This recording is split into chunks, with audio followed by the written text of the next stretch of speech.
২২ বছর পর আবারও ইংল্যান্ডের রাজা আর্সেনাল। একটা সময় ছিল আর্সেনাল মানেই ছিল সুন্দর ফুটবল, দাপট আর ট্রফি। ২০০৪ সালে আর্সেন উইঙ্গারের ইনভিনসিবলস দল পুরো মৌসুম অপরাজিত থেকে প্রিমিয়ার লিগ জিতেছিল। কিন্তু এরপর শুরু হয় দীর্ঘ অপেক্ষা। বছরের পর বছর শিরোপার স্বপ্ন ভেঙেছে, কোচ বদলেছে, খেলোয়াড় বদলেছে, কিন্তু ভাগ্য বদলায়নি। উইঙ্গার চলে গেলেন হতাশা নিয়ে, উনাই এমিরিও ব্যর্থ হলেন। এরপর দায়িত্ব নিলেন মিকেল আর্তেতা। শুরুতে তাকেও নিয়ে কম সমালোচনা হয়নি। কেউ বলেছে অভিজ্ঞতা নেই, কেউ বলেছে বড় দলের কোচ হওয়ার মতো মান নেই।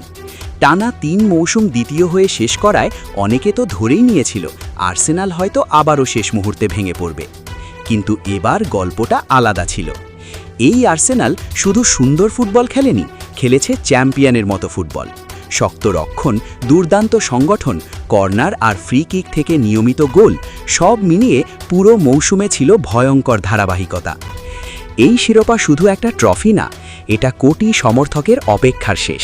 যারা বছরের পর বছর ট্রল সহ্য করেছে, হতাশা দেখেছে, তারাই আজ গর্ব করে বলতে পারছে আর্সেনাল আবার ফিরে এসেছে।